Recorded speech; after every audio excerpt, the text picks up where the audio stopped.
Federal Drive is presented by GEHA, Government Employees Health Association, proudly providing health and dental benefits to federal employees and their families. Visit GEHA.com. General Dynamics Information Technology is challenging the Defense Information Systems Agency's decision to expand Leidos' $11 billion Defense Enclave Services contract to include the combatant commands. The company argues that the agency should have competed the new work. Federal News Network's Anastasia Obis is here with more details. Anastasia, thanks for joining me. Hi, Terry. What is at the center of this bid protest?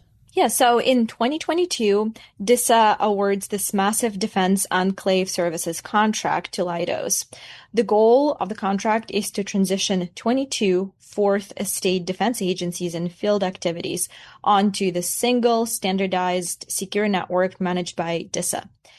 In May, there was a memo from the DoD CIO office, and they're basically telling DISA to transition all combatant commands common use IT services to this Defense Department network by the end of fiscal 2028. And then shortly after, DISA comes out and says, we're going to expand the scope of the Enclave contract and add combatant commands to it to do the work. They issue this justification for the non-competitive contract notification document, and they basically are saying that the Enclave contract is the only viable contracting alternative, given these very short timelines for migrating combatant commands to DoD NAD by the end of fiscal 2028. And then GDIT comes out and files a protest bid with the Government Accountability Office saying that this is outside of the scope of the contract and that DISA should have competed it. DISA should have competed the requirement to migrate combatant commands instead of just giving this work to Leidos. And why didn't DISA actually put this up for competition? So they kind of lay out a couple of reasons in this justification document. First, they say that Leidos is, and I quote, uniquely qualified to execute this migration because of the company's institutional, embedded, and specialized knowledge of the DoD net architecture. And we will talk a little bit about it later. They're saying that the DoD net is extremely complex. A new vendor would face, and I quote, an unacceptably steep learning curve. They're saying that it would introduce high risks of operational disruption.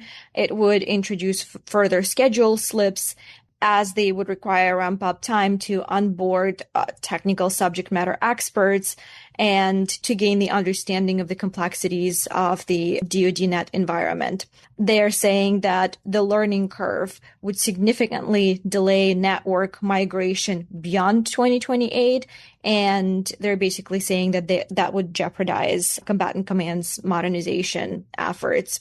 And they're also saying that if they competed, a new competition would result in a substantial duplication in administrative and technical cost. So those are their reasons.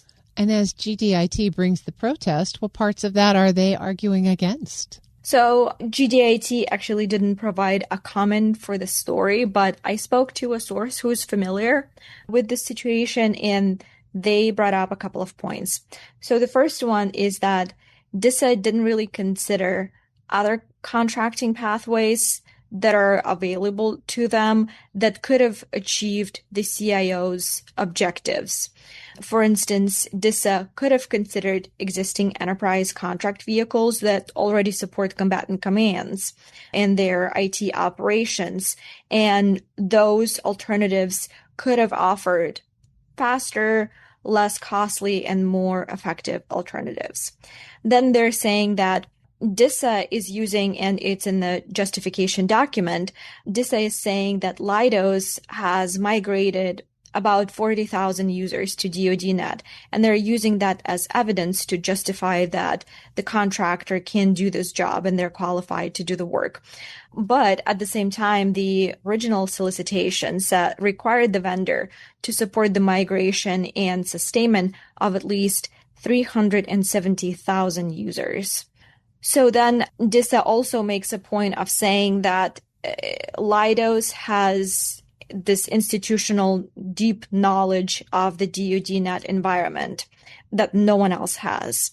But what the source is telling me is that every combatant command is different.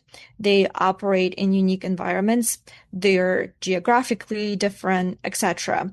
And that makes this particular migration effort a lot more complex, a lot more different in comparison to migrating like kind of back office administrative functions, which is what the Enclave contract is focused on.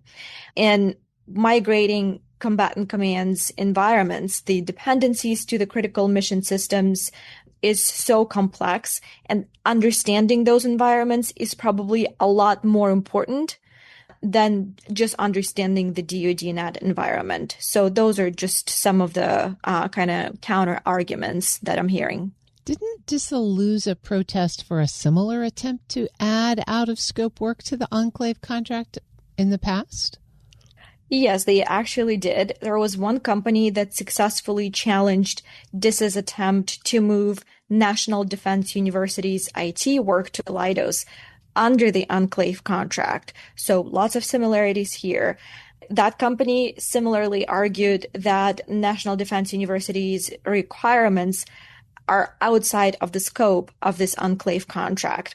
And they also made an argument that it was an unlawful and inadequately justified sole source award to Leidos.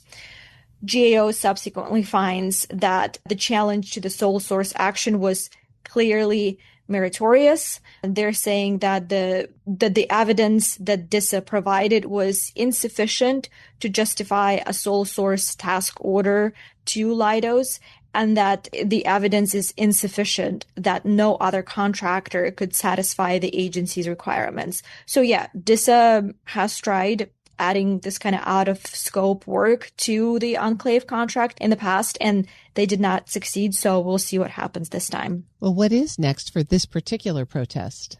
Yeah, so the GAO is supposed to issue a ruling by October 19th, so we will be watching that. They will determine whether DISA's move to expand the contract without competition stands or it requires reconsideration. But at the same time, procurement professionals should be watching this dispute over sole source expansion and what the implications are. For contractors, this case could be important because of the future opportunities, of course, related to this migration, but then also that urgency doesn't automatically override procurement regulations. That's Federal News Network's Anastasia Obis. Anastasia, thanks for bringing us the story. Thank you, Terry. You can find the full story at federalnewsnetwork.com.